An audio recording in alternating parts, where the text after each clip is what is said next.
복음서를 읽다 보면 예수님께서 십자가에 달려 죽으시기 전 한 주 동안 참 많은 사람들이 그분께 나와 이런저런 질문을 던집니다. 오늘 본문을 봐도 여러 질문들이 예수님을 향해서 날아왔습니다. 사두개파는 부활이 없다고 주장하는 사람들이었습니다. 왜냐하면 우리가 흔히 모세오경이라고 부르는 구약의 처음 5권의 책에는 부활이라는 말이 없었기 때문입니다. 그들은 자신의 입장을 뒷받침하기 위해서 형사취수제라는 이미 사문화된 법조항을 가지고 나옵니다.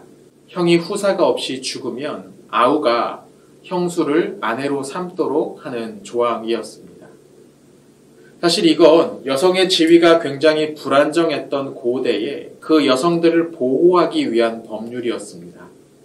보통 이런 경우 아우는 죽은 형의 아내를 정중하게 모시는 것이 일반적이었죠.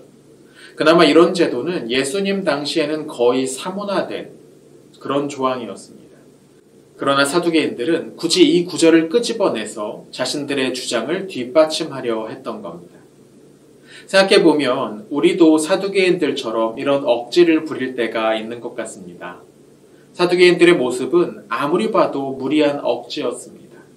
성경을 통하여서 자신들의 입장과 생각을 정리했다기보다는 자신들의 생각을 뒷받침하는 성경의 조항들을 억지로 끌어온 느낌입니다. 말씀을 읽고 묵상하는 일은 참 중요합니다.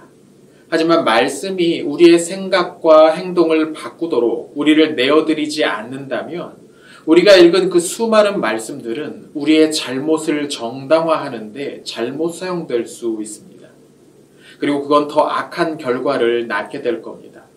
모르고서 행한 잘못은 적게 맞지만 알면서 행한 잘못은 많이 맞을 것이라고 우리 주님은 경고하셨죠. 그래서 말씀을 읽고 묵상할 때 우리가 가장 먼저 해야 될 일은 기도인 것 같습니다. 주님, 이제부터 읽을 이 말씀을 통해 저희의 잘못을 깨닫게 하시고 제가 해야 될 일들을 보여주옵소서. 그 말씀에 순종케 하소서. 이런 기도가 꼭 필요한 것이죠.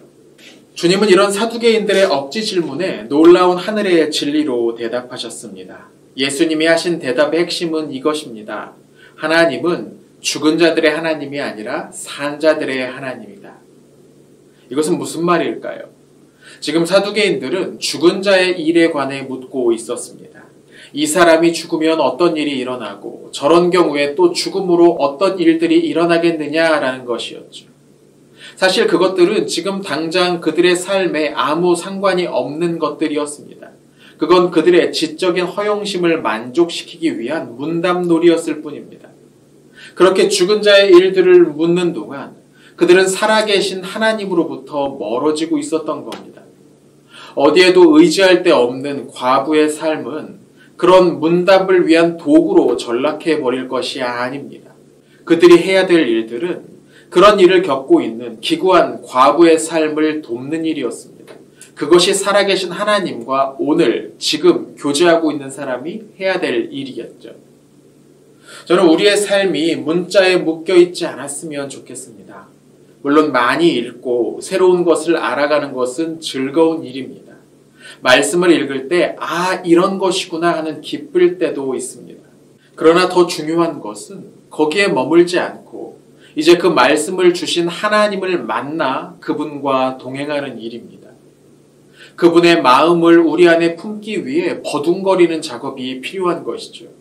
그분의 눈으로 사람을 보고 그분의 손과 발이 되어 그분이 하실 일을 해 나가는 겁니다.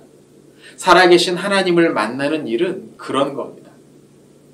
오늘 하루 사두개인들처럼 하나님의 말씀을 이용만 하는 것이 아니라 말씀을 단지 지적인 허영심을 만족시키는 도구로만 여기는 것이 아니라 하나님의 말씀으로 우리의 삶이 변하는 그런 하루가 되었으면 좋겠습니다.